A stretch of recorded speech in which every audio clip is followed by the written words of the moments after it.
I got so much motherfucking design on right now. Break it down, bring it back, make it clap. I got 3 old thoughts, new block, where that day. Bitches on my line, and you know. Shalom, Assalamualaikum warahmatullahi wabarakatuh. Perkenalkan, nama saya Hanako Gisela Fianti Kulanus dengan NIM 2314 2011 19. Saya dari kelas A3 semester 1 Fakultas Keperawatan. Saat ini saya akan membahas tentang etika keperawatan. Sebagai mahasiswa keperawatan, tentunya kita harus belajar tentang etika keperawatan. Apa itu etika keperawatan? Etika keperawatan adalah pedoman bagi perawat dalam memberikan asuhan keperawatan agar segala tindakan yang diambilnya tetap memperhatikan kebaikan klien atau pasien. Secara umum, etika keperawatan bertujuan untuk menciptakan dan mempertahankan kepercayaan antara perawat dengan klien, perawat dengan perawat, perawat dengan profesi lain, perawat dengan teman sejawat, dan antara perawat dengan masyarakat.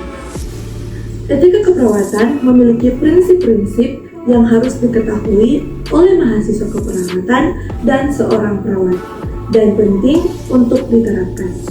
Nah, prinsip-prinsip tersebut adalah sebagai berikut, yaitu yang pertama, otonomi atau autonomi.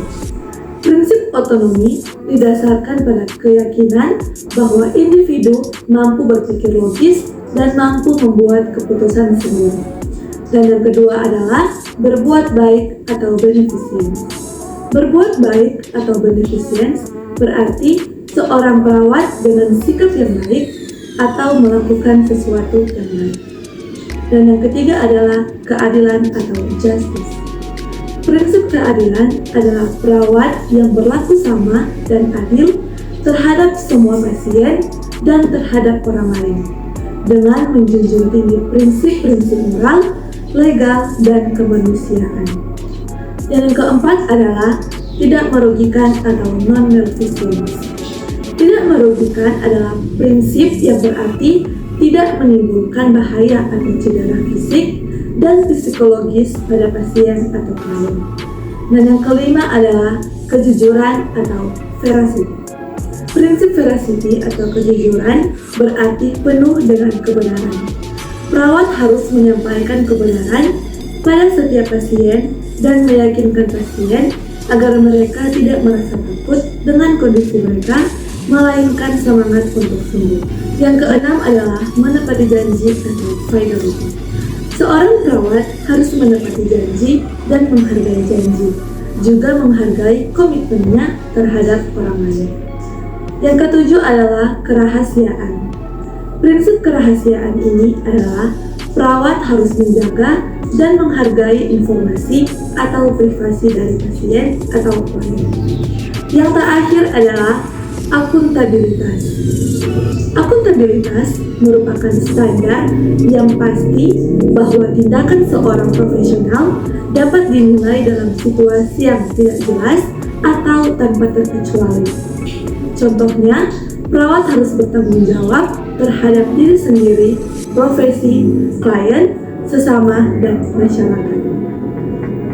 Selain itu, kita juga harus mengetahui apa itu kode etik keperawatan. Nah, di sini saya akan menjelaskan kode etik keperawatan menurut PPNI. Kode etik keperawatan menurut PPNI adalah pernyataan atau keyakinan mengenai kepedulian, nilai, serta tujuan dari keperawatan. Penjelasan sederhananya adalah pedoman standar untuk mengatur tindakan atau perilaku perawat dalam kerangka kerja dan pengambilan keputusan secara profesional.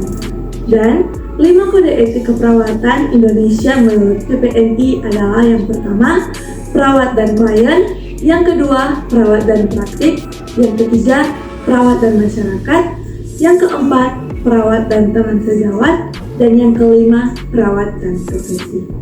Demikian penjelasan saya, kiranya apa yang saya sampaikan dapat dimengerti dengan mudah dan bisa bermanfaat bagi kita semua.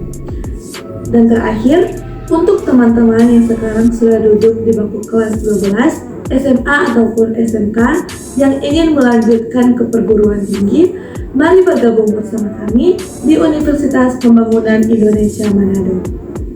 Terima kasih.